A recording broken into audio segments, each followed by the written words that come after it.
Number 10. Ghost of the Dead. This worker said, "We had a younger man a few weeks ago who passed suddenly. One night after closing up and hitting the lights, we walked towards the back hallway. As I looked down the hall before heading out the door, I saw a man with dark hair and a dark suit at the end, just standing there. I thought it was a director, and when I blinked, he was gone. The director with me that day was in a light gray suit and had blonde hair. The next day, I went to close the casket in the chapel.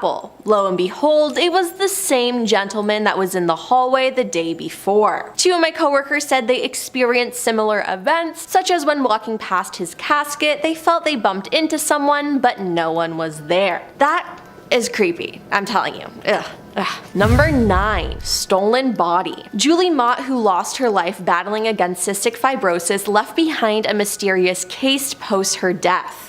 While the funeral should have been a part of the grieving process for her friends and family, the funeral was the start of a new nightmare. Sometime after the visitation and just before closing of the funeral home, someone took Julie's body. Yeah, they just left with it. The police and family were stunned to hear this, for no one knows who actually stole the body. Theories of an obsessive unidentified boyfriend, involvement of the funeral home itself have been formed, but it is still unknown as how and where did Julie's body disappear. Now this is scary and just sad. How can someone disappear with a dead body and no one noticed? Number 8.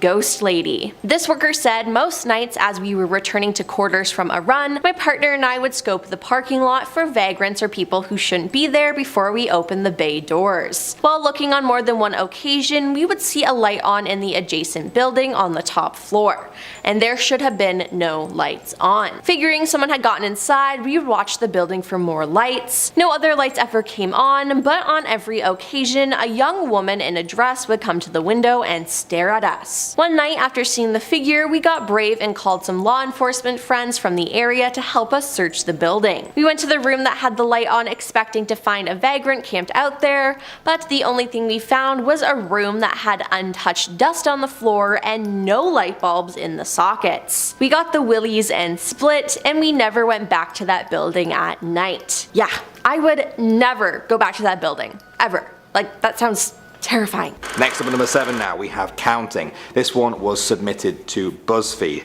A man said his daughter woke him before midnight one night. He and his wife had picked her up from her friend Sally's birthday party earlier that night, brought her home and put her to bed. His wife went into the bedroom to read to her while he fell asleep watching the game. He awoke to feel his daughter tugging on his shirt sleeve. "Daddy," she said, "guess how old I'm going to be next month?" "I don't know, honey," he said as he slipped on his glasses. "How old?" She smiled and held up 4 fingers. The parents stayed up all night asking their daughter the same question for hours, but she refused to tell them where she got those 4 fingers from. Moving on to number 6 now, we have Guardians. This is a story from Dark Alligator. One day, a man awoke to a huge insect-like creature looming over his bed. It twitched and jerked its head, staring right down at him. He screamed and ran out of the room. When he sheepishly came back though, the insect was gone. That didn't make sleeping again easier though, and he stayed up all night wondering if it was a dream. The next morning, there was a knock at the door. He opened it to see one of the huge insects placing a plate filled with food on the floor. It then backed away from him. He ate the food, confused but content. Perhaps this was the beginning of a bizarre relationship? As well as cooking, the creatures poured baths for him and began to tuck him into bed. He began to worry they were fattening him up. After one greasy breakfast gave him heartburn though, they actually replaced it with fruit. It seemed that they cared about him. One night, he awoke to gunshots and screaming. He raced downstairs to find a decapitated burglar being devoured by the insects. They were protecting him. One morning, the creatures wouldn't let him leave his bedroom. He lay down on the bed, confused but trusting them. After hours of lying there, he felt a pain through his body. It felt like his stomach was full of razor wire and it was somehow moving. The insects chittered excitedly among themselves as his pain got worse. It was only when his skin began to bulge that he realized the insects hadn't been protecting him, they had been protecting their young. Moving on to number 5 now, we have The Sound of Silence. This one comes from Reddit user Doverhawk. She said after a lifetime of being deaf, her best friend just received cochlear implants. When he woke up from the surgery, they all stood around him. His wife was the first one to say anything. He heard her voice and at once began to cry. They all took turns speaking, letting him hear their voices and names, and with each word they said, he became more emotional. When they were all finished, silence hung in the room. He looked up at her and asked her what that sound was. It took a moment to understand what he was saying, and when she understood, she told him that he was hearing silence. He shook his head. "This isn't silence," he said slowly, hearing his own voice for the first time. "I've been hearing silence all my life, and this is different." A sound came from just outside the hospital room, and he perked up immediately. "Isn't that silence?" They all exchanged looks of trepidation around the room before she spoke. "No," she said slowly, "that was the sound of someone screaming." Moving on to number 4 now, we have Mother. This one comes from Reddit user Whoever Fights Monsters. She said that when she and her sister Betsy were kids, their family lived for a while in an old farmhouse. They loved exploring the dusty corners and climbing the apple tree in the backyard. Their favourite part was the ghost in the house. They named her Mother because she seemed kind and nurturing. Some mornings she and Betsy would wake up and find a cup of tea by their beds. They felt the ghost had left them there, worried that they would get thirsty in the night. Among the house's original furnishings was an antique wooden chair, which they kept against the back wall of the living room. Whenever they were watching TV or playing a game, Mother would inch the chair forward towards them. Sometimes she managed to move it all the way to the very middle of the room. They always felt sad putting it back against the wall, as they felt Mother just wanted to be near to them. Years later, long after they moved out, they found an old newspaper article about the farmhouse's original occupants. One of them was a widow who murdered her 2 children by giving them each a cup of poisoned milk before bed. Then she hung herself. The article included a photo of the farmhouse's living room with the woman's body hanging from a beam. Beneath her, knocked over, was the same old wooden chair placed right in the middle of the room. Next to number 3 now, we have the wallpaper. This one comes from Reddit user BatOutOfHell821. She said that her and her boyfriend once bought an old house. He took control of any new construction that was needed, converting a kitchen into the master bedroom for example. She was on wallpaper removal duty and had her work cut out. The previous owner had covered every single wall and ceiling. Removing it was a real chore, but she got into the rhythm of it eventually. It began to feel satisfying, like peeling off a sunburn. She began to play a game, seeing what the longest piece she could peel off was before it finally ripped. She noticed that under a corner section of paper in every single room was a person's name and a date. Curiosity got the better of her one night and she decided to Google one of the names and discovered that the person was actually a missing person. The name and the date matched perfectly. She didn't sleep well that night. The next morning she made a list of all the names and dates. Her face got paler with each name that matched with a missing person. They called the police, who cornered off the whole area. She overheard 2 of the officers talking in one of the rooms. One said, "Yeah, it's definitely human." "Human?" she asked. "What's human?" "Ma'am," they said, "what you were peeling off the walls wasn't newspaper. We're going to give this all to the coroner." Next to number 2 now, we have Seeing Dad.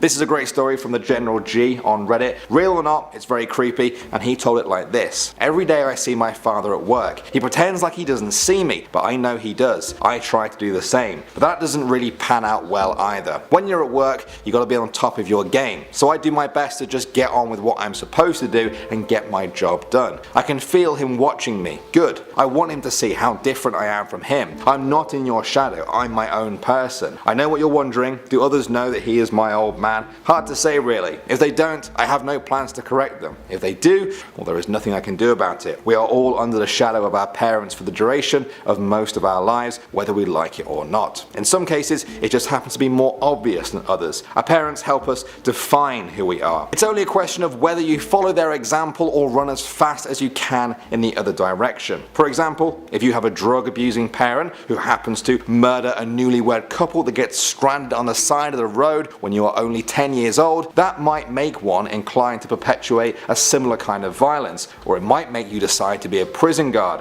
so that you can make sure they and others just like them can't do it anymore, much like I did. And finally, number 1 now, we have Giggle. This is another one submitted to Reddit by a woman who said that one night she rushed out of her house to catch the opening act at her local bar's music night. After a few drinks, she realized her phone wasn't in her pocket. She checked the table that they were sitting at, it wasn't there. She tried the bar, the bathrooms, no luck.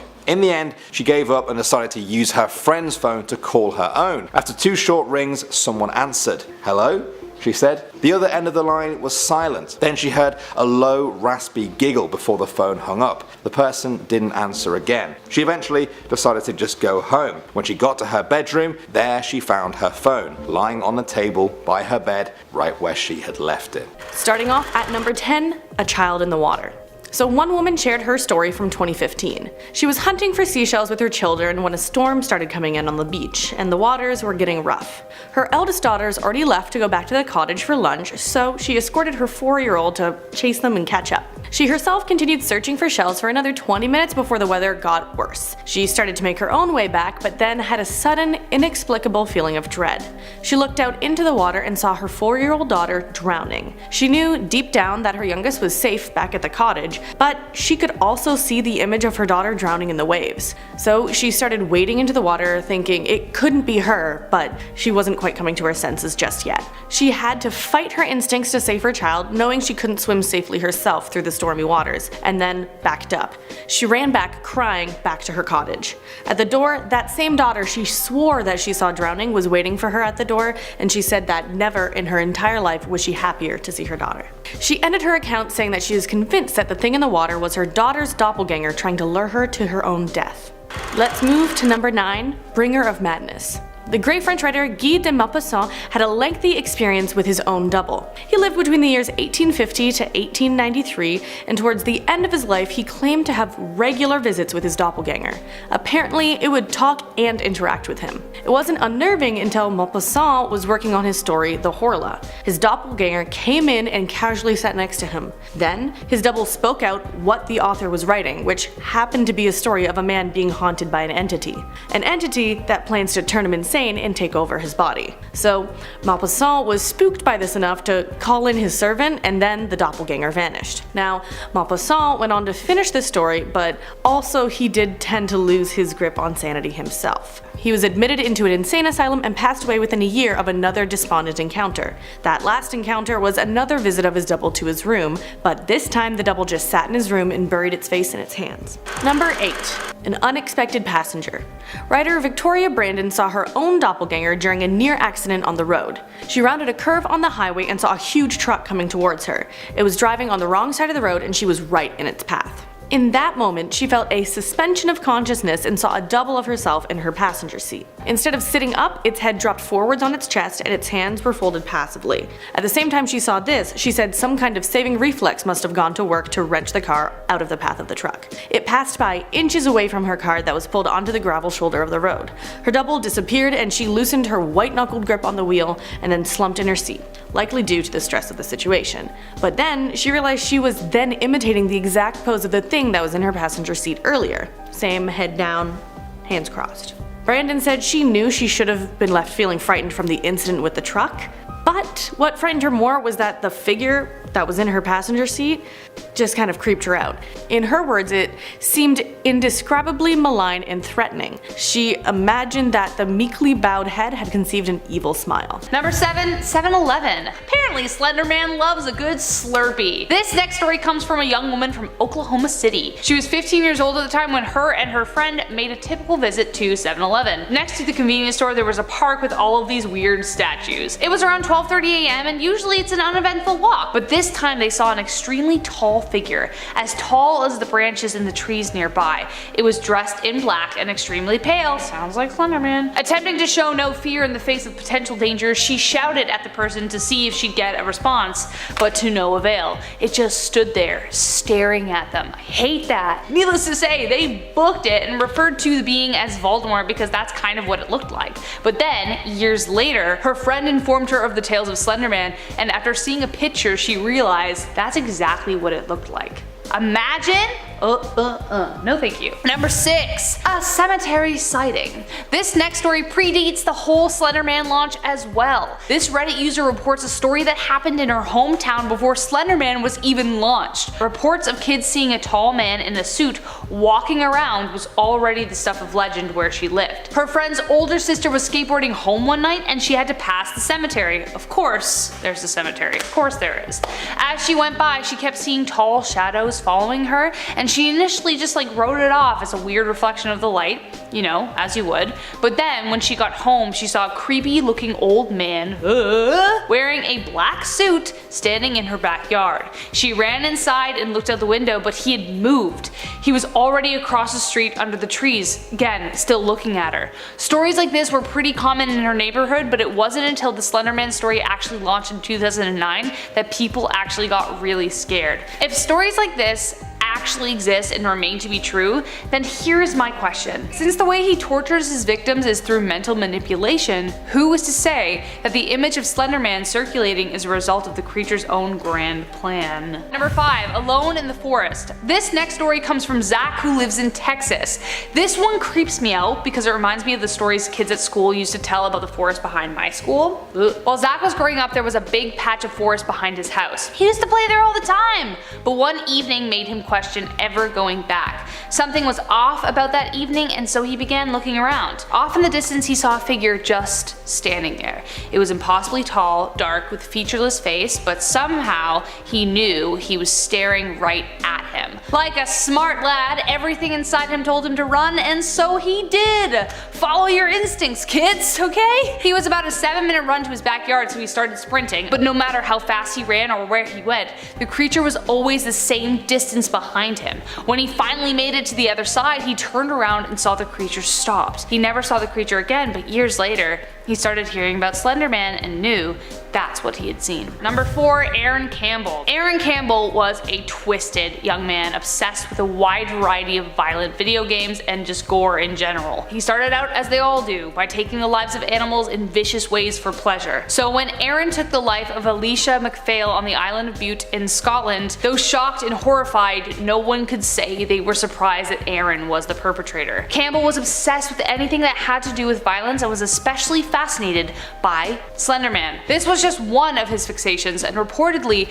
practiced voodoo while attempting to be YouTube famous. But his obsession with Slender Man finally became a reality. Alicia's death was gruesome to say the least, inhumane beyond belief. Thankfully, Aaron now sits behind bars for a minimum of 27 years, but honestly, hopefully forever. Number 3. House on Fire. This next one was one of 3 crimes inspired by Slender Man and goes to show how dangerous obsession can be. In 2014, Lily Marie Hartwell walked to a park in the middle of the night. She carried with her a backpack full of knives, lighters, flashlights, cookies, and some water. Lily had just carried out an act brought on by an obsession with the tale of Slender Man. Unbeknownst to her mother and brother who were sleeping at home, she had just set her house on fire. Thankfully, the two escaped the fire with no mortal injuries, but their entire home fell to ash. According to police accounts, Lily confessed to having been obsessed with the creepypasta story of Slender Man. She tracked down story after story about the creature and kept journal entries mentioning murder and death. One particular entry is chilling to read, especially after such a horrific event. It reads, and I quote, "This keeps up, there will be no safety in this house," unquote. Lily was charged with arson and 2 attempted homicides. Weirdly though, Lily sent a text to her mom after the fact that read, "I'm so sorry mom, I don't know why I did it. Did any of you get hurt?" Like she was actually concerned. So it kind of goes to show that she was in a weird space and maybe she snapped out of it. Could it have been Slender Man? We don't know. Number 2. White Mask. One of the key tropes of Slender Man that I mentioned previously is his ability to mentally torture its victims. So could that be the reason as to this next story? In 2014 in Cincinnati, Ohio, a mother who chose to remain nameless along with her daughter was returning home from work. Her daughter was waiting for her silently in the kitchen, wearing all black clothing and a white mask. Already we know who she's trying to imitate, and given the daughter's reported obsession with Slender Man, you get the idea. But next, the unimaginable happened. The daughter attempted to stab her own mother in the chest. The mother was able to thwart the attack, earning only minor defensive wounds. Apparently, her daughter had a history with mental illness and Slender Man had become an obsession of hers. She had drawings, diary entries, and references to killing, and even made a whole world dedicated to the creature on Minecraft. The girl's fascination inspired her attack on her mother, but there was something very off with her daughter, stating to police, and I quote, "She was someone else during the attack." Number 1, last but not least, fatal followers. We had the infamous Slender Man trial. Morgan Geyser and her friend Anissa Vire were fanatic believers in a legend of Slender Man, and the consequences were almost deadly. In May of 2014 in Wisconsin, the girls made an attempt to show their dedication to this false idol by offering up up a sacrifice. Their victim of choice was Peyton Leutner, one of their classmates. The two girls lured Peyton to a slumber party at their house and decided to play a game of hide and seek in the forest. During the game, the two girls got knives, pinned her down, and left 19 wounds and hit 2 major arteries. They fled the scene of the crime, and Peyton, being the utter badass that she is, dragged herself to a nearby road where she was saved by a nearby biker. Peyton lived to tell the tale, thankfully, and both Anissa and Morgan have been diagnosed with childhood onset schizophrenia. Morgan was charged with first-degree intentional homicide, which moved it to an adult court. Geyser was ordered to spend 40 years in a mental health institution, and Anissa was committed to a mental health facility for 25 years. Coming in at number 10, we have the Heart Feaster. This is one thing that I will never want in my life, and I am pretty confident that it will never happen to me, and that is sleep paralysis. Being stuck in a state where you can't move as you hallucinate in the dark sounds like something so villainous even Freddy Krueger wouldn't do it. He'd be like, at least kill them after, don't just let them sit there all night, that's gross. Luckily I sleep like a log, so there's no chance anything like that is going to happen to me, but for some others this can happen quite often. When people are stuck in sleep paralysis, it can be something as simple as having the feeling that someone is watching you as you are sleeping, while other people will have the Heart Feaster. A story online talked about a horrible entity that would come visit someone as they slept. They named this beast the Heart Feaster because it would lurk into their room when they couldn't move, and then it would crawl on top of them. The creature looked like its body was made out of a dark crimson, and it had long fingers that were almost like claws. Its face resembled a demon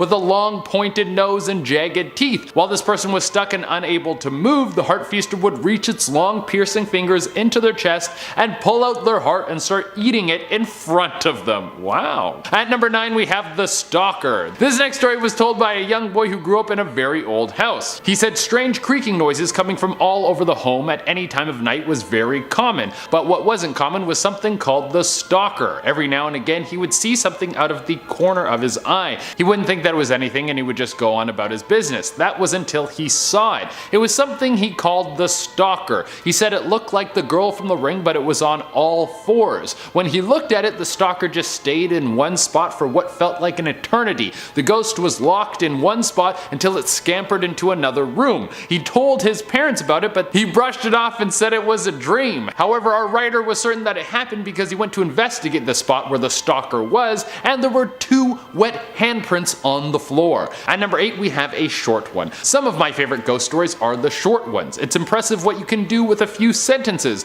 This one goes like this. I awoke to the baby monitor crackling with a voice comforting my firstborn. As I adjusted to my new position, my arm brushed my wife sleeping next to me. Ooh, that is creepy. Number 7. Missing head. In July 1986, Anthony Parisi passed away at the age of 83. Anthony, a co-founder of a grocery store in Mount Vernon, New York, died of natural causes. He was sent to a funeral home, and on July 26, the employees of the funeral home went to prepare him for his burial, but when they looked into his casket, they discovered that his head was missing. Yeah, just his whole head, just poof. Gone. The police were called and they speculated that someone broke into the funeral home during midnight and used a razor or scalpel to remove the head. Once the head was cut off, the intruder took it with them. Nothing else in the funeral home was stolen or perturbed. There weren't even signs of break-in. The police were baffled by the case, and they have no idea who stole the head, why it was stolen, and they don't know what happened to it because it was never found. Number 6. Spirits of the dead. This online user said, my grandpa was a mortician for a small town in the late 60s. The morgue was attached to the house that my mom lived in. One day, her boyfriend Tom came over to the house and no one was home. They'd been dating for a while and he was comfortable going inside and waiting for my mom to come home. On the way into the house, Tom noticed that the door and windows into the morgue were open, so he checked it out, found it empty, closed everything, and went into the house. A few minutes later, he heard a loud slamming noise come from the morgue, so he ran to see what was wrong and found that the doors and windows had been thrown fully open again. He got out of there real quick, and when he told my grandpa about what happened, my grandpa just calmly explained that they had picked up a deceased woman that morning and the spirits were welcoming her and visiting with her. Next time, Tom should just leave the doors and windows open. Number 5. doppelganger. This worker says, I was once working at a mortuary and had to pick up a man from the medical examiner's office. When you do that, at least where I'm from, you get the receipt when they release the body to you. The receipt has all the personal belongings that are with the deceased. When I brought the man back to the office, I opened up the body bag to make sure all the belongings were there and double checked the receipt. When I opened up the bag, I was stunned to find this dude looked almost exactly like me. He was my age, had similar tattoos and similar spots, had the same long hair I do, even had the same style of jewelry I was wearing. It took me so off guard that I stood there in an existential crisis until the embalmer came in and was like, hey, how's it going? Ah, holy that guy looks like you. It's the only case I've had nightmares about that I'll be the one in the body bag with the deceased man opening it up. Now that sounds absolutely horrifying and I can't imagine that happening. Number 4. New home. A family bought a funeral home and turned it into a house, which, like, why? But this is what the father said of the experience. Many people that have worked here or rented have told me about hearing sounds and seeing black shadows during all hours. One of the things that turned me to wonder about all of this even more is the children saying things about a black fog in different rooms during the night. It's apparent that something is causing all of this: whispers in the hallway, lights going out and coming back on, leaving rooms with lights on and seeing them turn off, even water turning on and off. Finally, when people remodeling came to me and said something about a high-pitched drilling noise from the basement one afternoon, I told myself and my wife I'd humor everyone and speak with a local psychic. I did so the same afternoon of the drilling, and the psychic was a nice lady, but I was frustrated that all she kept saying and insisting to me was that I shouldn't remodel and stir up the spirits in the building, and I am causing nothing but problems some people in the community would choose to forget. Before the phone call ended, I remember very well the last thing she said: "You, sir, are playing with fire." So after a few days, I called a local Christian preacher who prayed for me and claimed I was involved in a demonic process and should come to church Sunday morning before it's too late. He did finally come over to the building and did some water sprinkles of whatever it is called around the place, but when he left, everything started freaking out. Lights would turn off and on, and we would start getting lightheaded sometimes when we walked through areas of the building. So now, ever since that day, my wife won't stay in a room alone when we are here. We still don't really have any clear answers on the building, the items inside, or its terrible history, but after we finish remodeling, we hopefully clean and rid ourselves of the spirits of Jacob's funeral home. Now, this is literally the beginning of a horror movie, and they should move out. Like, right now. Number 3. Peeking from the hallway. This is a story about someone's childhood experience. They said, there aren't many options in my town for funeral homes, so almost everyone in town has been to all of them at some point in their lives for service. I remember as a child sitting on a chair in the lobby of one of the more prominent funeral homes, bored out of my mind during a visitation for a distant relative. A kid I knew from school walks up and says hi, and we start to chat when something catches my eye. Far down the hallway, going into a closed off area of the funeral home, I see the hands of an old man come around the corner and grasp onto the wall. Slowly, the old man peeks his head around the corner and just stares blankly down the hallway into the visitation room. I'm thoroughly weirded out, and I look over at my friend who is staring down the hall. He turns to me and says, "What is he doing?" When we look back, the man is gone. I'm sorry, but the image of that is absolutely terrifying. I hate it. I have goosebumps. No. He continued on by saying, we didn't ever really talk about it again until 20 years later when I got a call from my old friend out of the blue. He says, this is going to sound crazy, but do you remember the old man at the funeral home? It was a little hazy on it, but I did remember. He continues to say, well, I was just there and my daughter saw him. During the viewing for my Uncle Bill, she came over and asked my wife why the creepy man down the hallway was staring around the corner at Uncle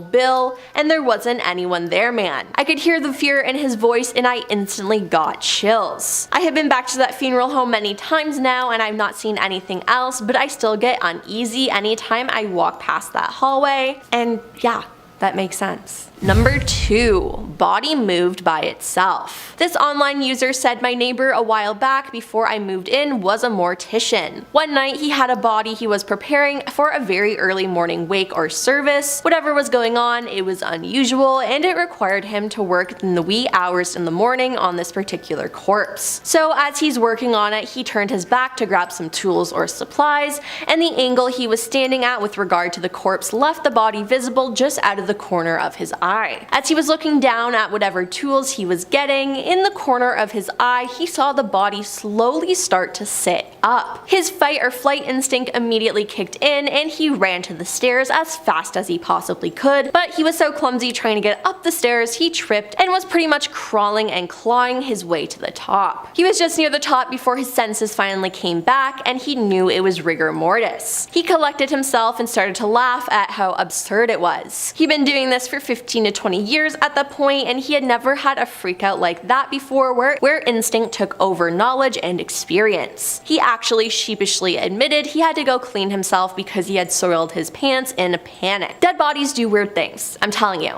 But I would probably have to change my pants too if that happened to me. And coming in at number 1 is waking up. This is a story a user posted online saying when my cousin was 18, he was in a bad wreck and he, his girlfriend, and his sister were all pronounced dead at the scene. The police arrived to inform my aunt, his mom, and she asked that he be sent to a specific funeral home. While they were preparing to embalm him, he raised up and asked, "Where the hell am I?" Yep. He wasn't actually dead. The funeral director said it was the first time he had ever had to go home and change his pants. I should add that the top of his head was open and his brain was exposed. He was sent to the hospital, and the same police officer came to my aunt's to tell her he was not dead, but in the hospital. They thought he'd be in a vegetative state. But a few weeks later, he walked out of the hospital. He has horrible headaches on occasion, but he's led a successful life and he's a great guy. I mean, what a positive turn of events, but that would be so shocking. It's one thing for the body to move on its own, but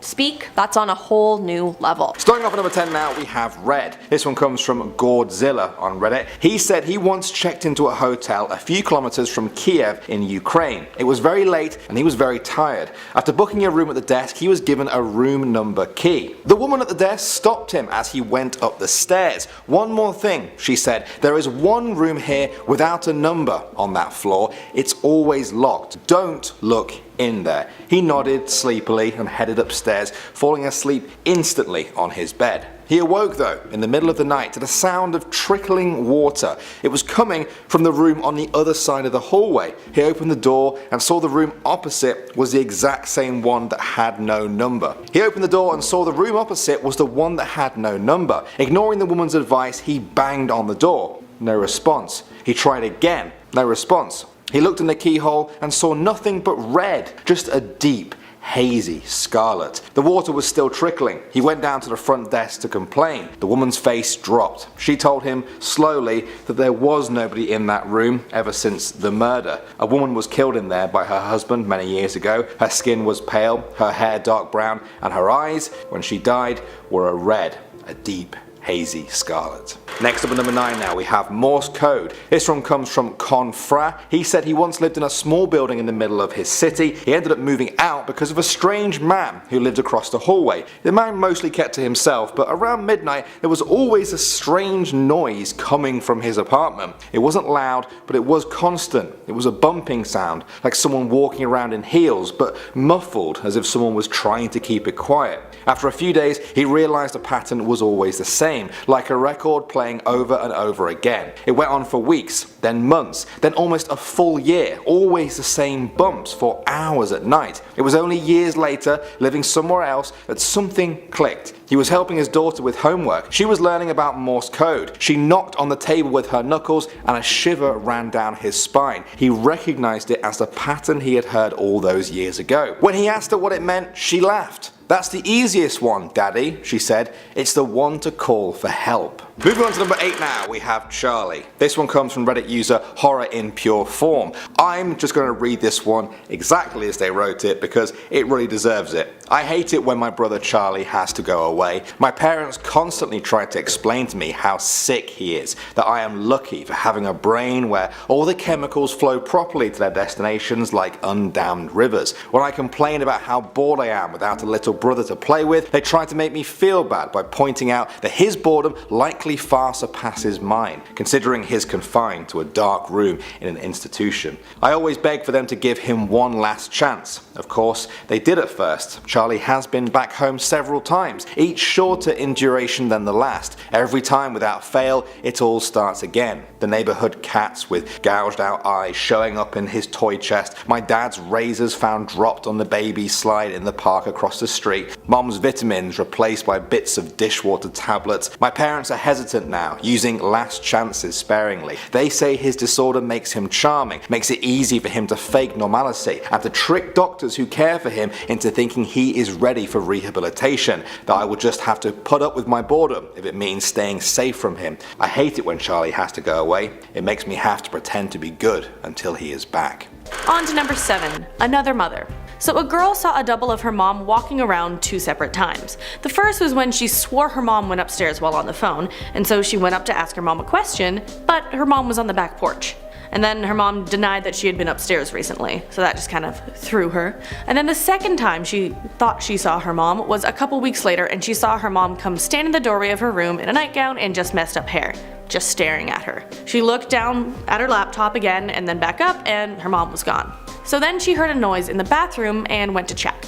There in the bathroom was her mom, fully dressed in her clothes from earlier in the day, doing her makeup, and her hair looked great, not like a mess from earlier. So she asked her mom how she changed so fast, and in response her mom gave her just a really weird look. So fast forward about a month later, and her car is nearly T-boned in a car accident. She said they described it as if something moved the car sideways and away, so instead of hitting the passenger side of the car where her mom was sitting, it hit at a different angle, so the car flipped. So it flipped 3.5 times, but both of her parents that were in the car walked away with only minor injuries. As doppelgangers are known to sometimes be a harbinger of malicious things or bad or death, it's very lucky that it didn't end up that way. Number 6, up in smoke. So one woman was watching TV in her bedroom, and the father of her son told her he was going to go outside for a smoke. About 5 minutes later, he comes back into the bedroom. He looks at her like she did something wrong. Then he goes to his dresser and looks for something within a drawer, and he shuts it quickly and then walks to the bathroom and slams the door shut. So she gets mad at him since their son is asleep, and she's like, "Be quiet." She waits, looking at the bathroom door and waiting so she can kind of just chew him out for slamming the door. But then he, the real him, comes in through the front door of the apartment 10 minutes later. And so she's like, "Well, what? Could you open the door to the bathroom, please?" And he does, and no one's there. And then he just goes in and does his business in the bathroom. But it freaked her out for a while, then still doesn't know what happened. Moving on, 3 great historical figures also saw their own doppelgangers. At number 5, we have another empress.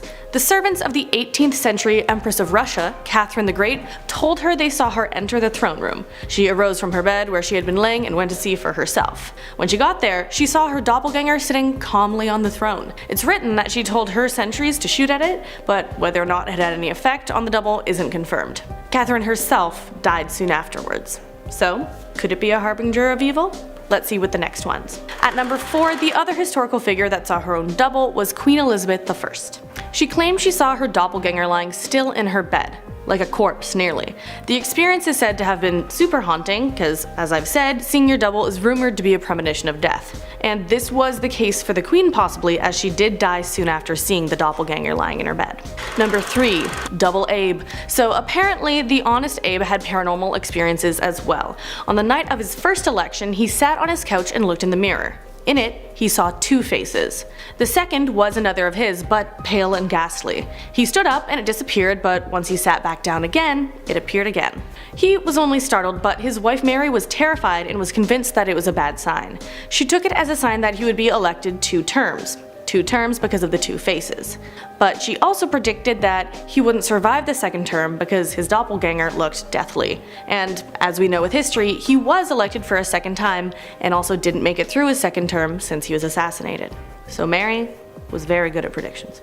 On to number 2, double by the trailer. So a man was helping his girlfriend clean out her grandmother's trailer after she had been moved into a nursing home. It was a complete mess. She had had cats, so the smell was horrid, and the place was basically used as their litter box. They even found kitten corpses throughout their cleaning. The woman he was seeing left to grab some more cleaning supplies because it was really that bad. The woman he was seeing left to grab some more cleaning supplies because it was just really that bad. While he was left alone, he found an animal skeleton with writing on it, and that really creeped him out. He said there was a stillness in the air and he was feeling quite cold, even though it was quite a hot day. Yeah, the air conditioning in the trailer didn't work, so he didn't really know what to make of it. He had to take a break to get his bearings. When the girl he was seeing returned, they did get back to work, but later on, when he was organizing things in the flatbed of the truck they rented, she called out, "What are you doing?" And so he answered her, "I'm just making sure the stuff in the flatbed is not gonna fall out," just kind of confused at her question.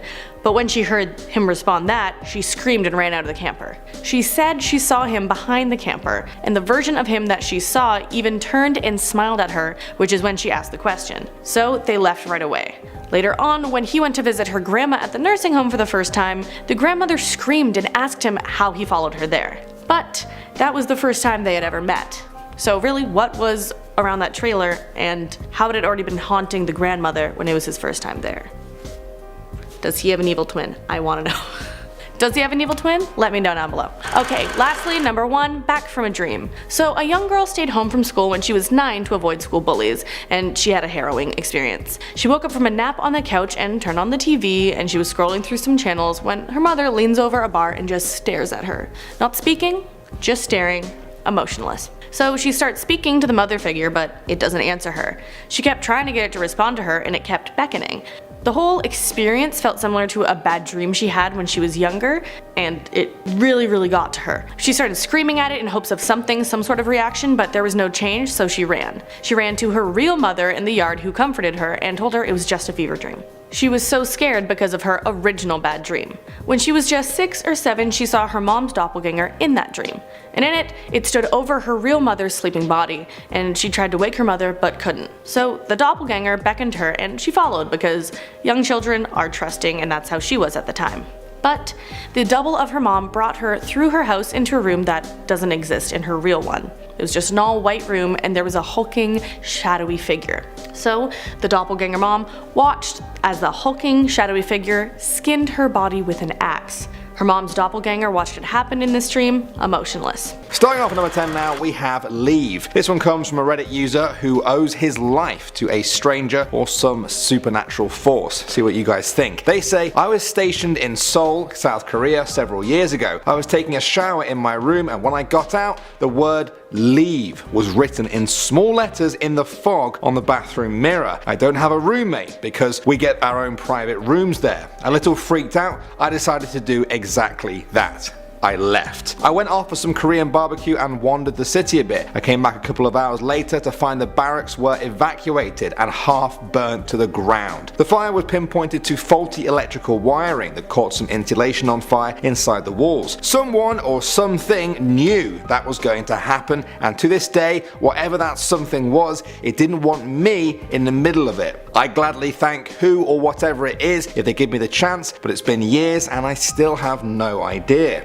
Moving on to number 9 now, we have The Figure. When you're a kid and you get creeped out at night, your parents may tell you it's just your imagination. But what if you found out that you were right the whole time? Reddit user Miss Awesomeness said, "When I was a kid between 8 or 9, I used to wake up every night to headlights coming through my bedroom window. The lights would then stop and turn off, not as if a car drove by, but as if they were turned off. Then the long shadows of a man, as if he were looking through my window, would pass by and stop right in front of the window. I would lay really still and pretend nothing happened, every night for months. Eventually I convinced myself it was my imagination. Now that I think back, it stopped when my stepdad moved in, but I was convinced it wasn't real. Across the street lived my best friend, whose mom was also single, and she refused to sleep in her bedroom. Her window faced my window. She told me years later it was because every night a man would park on her side yard and walk over to my yard. The long shadows were from the light in her yard. She eventually decided it was my dad checking in on us and never told me until I was a teenager. It wasn't my dad, I know that because I asked him, so I thought I was crazy and hallucinating for years, or perhaps I wasn't and two kids were having odd dreams at the same time every night. Coming out number 8 now, we have The Room. This one comes from a Reddit user who said, I work in hospice, I spend a lot of time around dying people. About a month and a half ago, one of my longer term clients was actively passing. Now that can involve hallucinating, seeing and talking to people who aren't actually there. It happens a lot. There's nothing wrong with it. It's the dying person's brain trying to grasp with their new reality. So I work overnights. My client was wide awake, talking to people who were in the room with her but who weren't in the room with me, which was fine. I'm okay with that.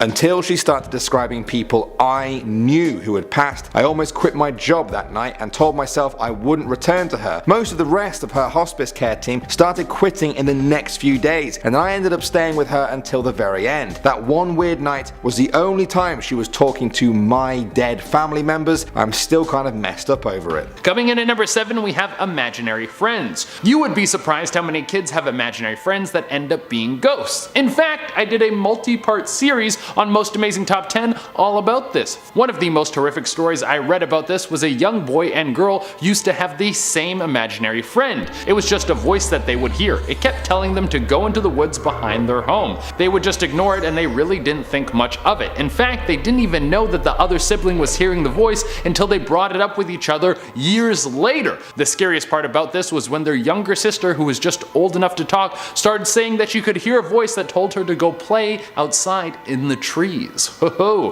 Coming in at number 6, we have glowing eyes. A girl was walking home late one night and she can feel something is off. She's not sure what it could be, but she knows she doesn't feel safe. She looks back over her shoulder and she sees a tall man in a trench coat who seems to be swaying side to side as he walks towards her. He's about 30 feet away and she can't make out his face except for a massive grin. This is obviously extremely frightening, so this young lady starts to move quickly, but it seems no matter how fast she moves, he keeps gaining on her. Eventually, she starts running and she can hear laughter start to come from behind her. She's now sprinting and looks back over her shoulder to see how close this man is, and the last thing she sees is the man right behind her with his massive eyes that are glowing red. Coming in at number 5, we have grave robbers. This is a pretty famous story about two young boys who wanted to give a scare to their friends. Now, is this story true or is it just an urban legend? It's hard to tell. Apparently, there were two kids who loved to play pranks on people. One day they decided they wanted to play the ultimate prank by digging up a dead body and scaring their friends with it. So they went to the local graveyard in the middle of the night and they started digging. When they finally worked their way down to the body, they started cheering in excitement. The people living nearby heard the noises and they thought that the dead were rising from their graves. They ran and attacked the two boys, mistaking them for zombies. They were both killed and now their ghosts haunt the graveyard. Coming at number 4, we have voodoo priestesses of New Orleans. New Orleans has a long history of voodoo,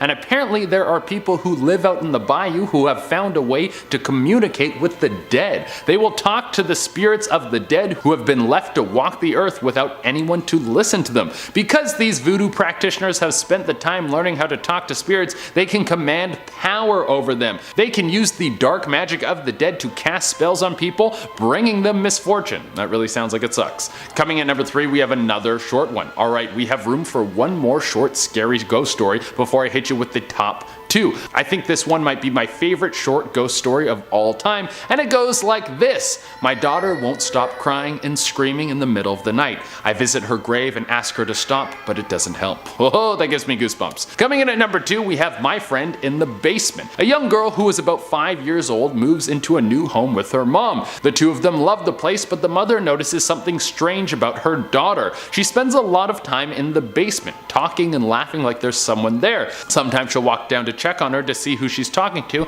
and every time there's no one there. One day her daughter comes back upstairs with a bite mark on her arm, and her daughter says, "Richard bit me." Her mom tells her that she is not allowed to play in the basement anymore. Then that night something attacks her daughter in her bed. The mother rushes in the room when she hears the poor daughter screaming. When she finds her daughter, she's still alive, but she has scratch marks all over her body. The next morning the two of them leave the home, never to return. And And at the number 1 spot we have the taps. Something that ghosts love to do is turn on the taps and jack up your water bill. If you go online and search for this, you will find countless stories of ghosts who love to mess around with the water. This one was pulled off of Reddit, and it was about a young girl who was living alone, and she was often woken up by the sounds of running water. At first she thought that maybe she forgot to turn off the taps, but it started happening so frequently that she assumed that she was sleepwalking. But then it started happening when she wasn't home. Terrified that someone was breaking into her house when she wasn't there, she called the police. They came to check out the place, but they couldn't find anything. So her next best move was to set up cameras and spend the night at a friend's house. Then she saw it, the taps in the home turning on by themselves. Now it's time to go down the spiritual route and have someone come in and fix the ghost problem. A medium came through to contact the ghost, and it turns out there was a body of a girl who had been drowned in a tub that was in the home, who had been buried under the house. That is spooky. Alright, number 10, where it all began. We have to at least begin at the beginning.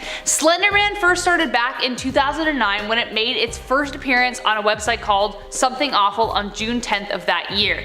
It was posted by Eric Knudsen, 28 at the time, who went by the internet name of Victor Surge. It was supposed to be yet another entry into a paranormal image Photoshop contest, but no one expected what happened next. According to Eric, Slender Man was exactly that, a tall, thin, white-faced man with no facial features in a black suit. It had long arms that Knudsen said it would use to stalk young people and torment them with mind games. Soon, images and stories of Slender Man swept the internet, even earning deadly and dedicated followers, which we will discuss in detail later. As a result, many believe that Slender Man has actually been thought into existence through collective consciousness, that it has become a tulpa. A tulpa is an entity that is created in the mind and acts independently and parallel to your own consciousness. They are sentient beings who live in your head, but also live in the real world at the same time. So, while the initial beginning of Slender Man is fictional, there is just no guarantee that it remains that way. After all, as Dumbledore said, to make an entirely unrelated pop culture reference,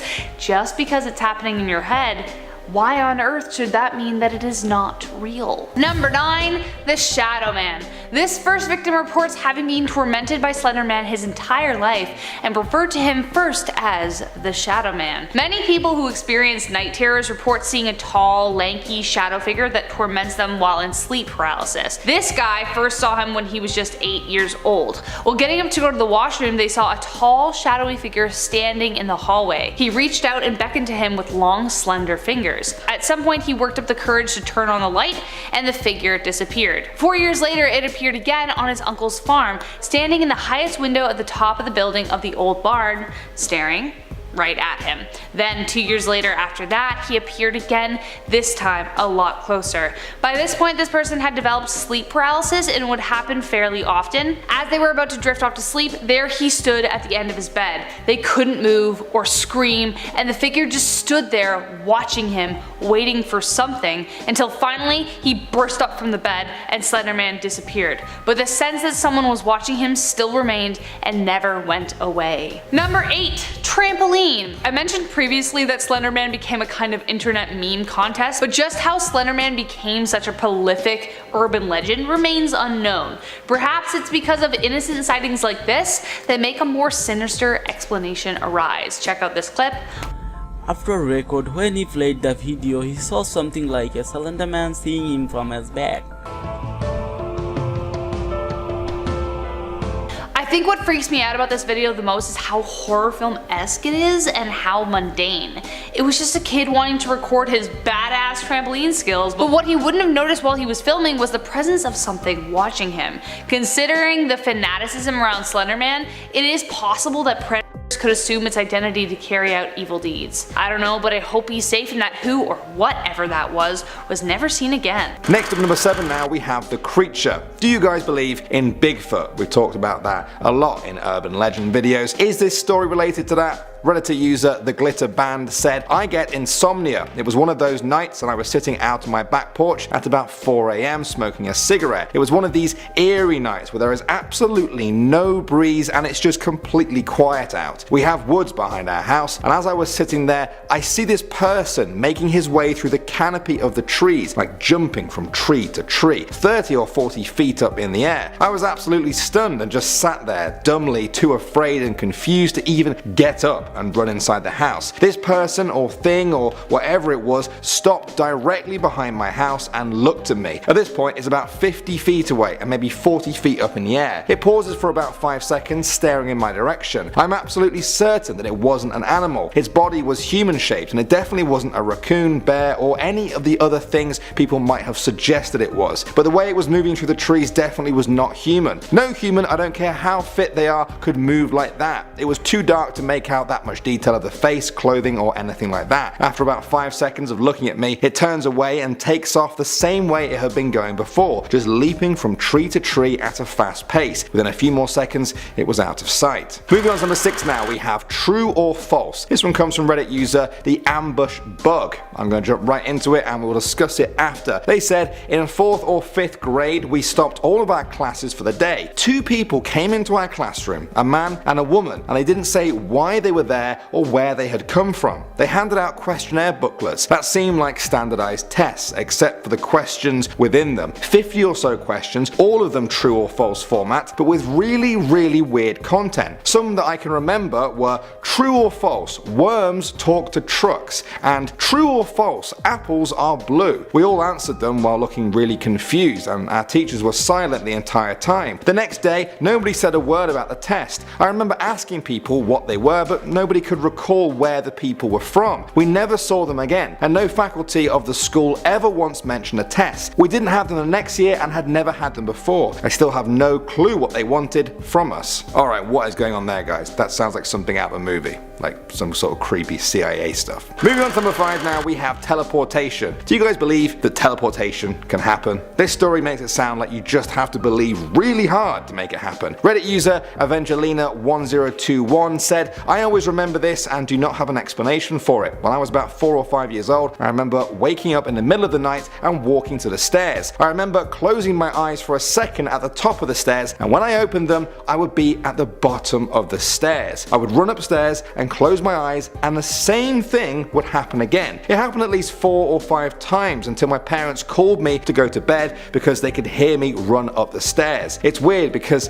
I was totally wide awake and do not have a history with sleepwalking. I still think about it and wonder how that was possible. Next up at number 4 now, we have the boats. This one comes from Reddit user Risa, and if you can solve this mystery, guys, there's a massive monetary reward for you at the end of it. I'm serious, you're about to see why. They said, my uncle never had a chance to meet him, hired a small yacht with a small group of friends and were going to use it to do sailing holidays as a business. Anyway, they radioed in very early one morning saying they were out of petrol off the coast and were told they would receive petrol in the morning. They went to deliver petrol and never found the boat. They have only ever found one life donut ring and that's it. They think the boat was pirated, and we have reports that they're still alive in different countries, but they've never been substantiated. They also have a sneaking suspicion that the yacht owner had something to do with it, as he acted so dodgy after it all went down. They literally have absolutely no idea what happened. There were no other ships in the area at the time. They thought they could have been run over and sank by a larger ship. Anyway, it's called the Patanela. There is still a huge reward out for any info. Coming in number 3 now, we have pizza time. This one comes from Reddit user Math the Username, who said, I was 18 and my brother Chris was 16. I also have a brother James who was 5 at the time. We had just moved into an older house that used to be 3 apartments. We just about finished unpacking and we designated rooms. James's room was directly above the living room with a staircase. James went up to discover his new room and Chris and I took a short walk around the neighborhood. We got back and were sitting in the living room just talking. My mom mom says she's going to get pizza for dinner and leaves. She took a fairly long time, which is normal for her. I think she really enjoys the small breaks she gets when she can leave the house without James, and I never object to babysitting. Besides, James is plenty occupied with his new room. Chris and I are just talking in the living room. James is super excited about his new room. We hear him running and stomping around upstairs, opening and closing doors. Sometimes he slams the doors pretty hard, but whatever, he is a kid. I assumed he fell asleep since the noise stopped eventually. I hear my mom's car pull up. I get up to meet her in the kitchen. My mom comes in carrying soda. James follows directly behind her, carrying the food, yelling pizza time. She took him with her to get dinner. Chris and I just looked at each other, taking way too long to comprehend what was happening and what was making that noise upstairs. Next up at number 2 now, we have John. This one is just straight up creepy. If they are telling the truth about the details of this story, then I have no idea what the explanation is. Reddit user CatGib13 said, when my son was about 2 or 3, he wouldn't go to sleep, so I let him in my bed. My husband was asleep, so I told my boy he had to look at his books quietly when I read mine. He was good for a bit, but then he started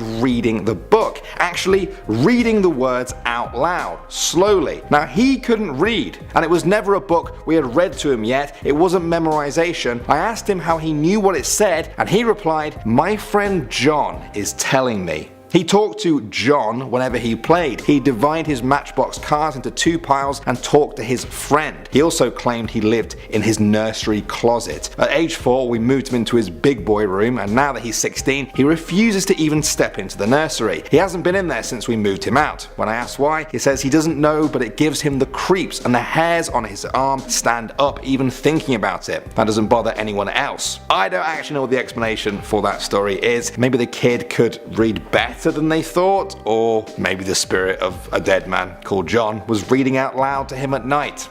I hope it's the first one. And finally, number 1 now, we have Ernie. Do any of you guys have those toys that talk when you press a button on them or move in front of them? Did you ever think they could be creepy? Well, you're about to, after this story from Reddit user LXNXB. They said, when I was a kid, I had lots and lots of plushies. One of them was a talking Ernie doll from Sesame Street that wasn't functioning properly. You had to absolutely bang it on a table for it to say, I feel great. Our old house in my home country was housed with spirits, but not bad ones, or at least that's what my parents said. I never witnessed or felt anything until this one time. When I was 8, I overheard my parents saying something along the lines that my Ernie plushie spoke every time they talked about my grandma. I got irrationally scared, which made my parents hide Ernie in a huge box along with my other unused plushies. One time, when I was playing hide and seek, I was hiding with my childhood friend Jay in our spare room where the box of plushies were. While we were hiding,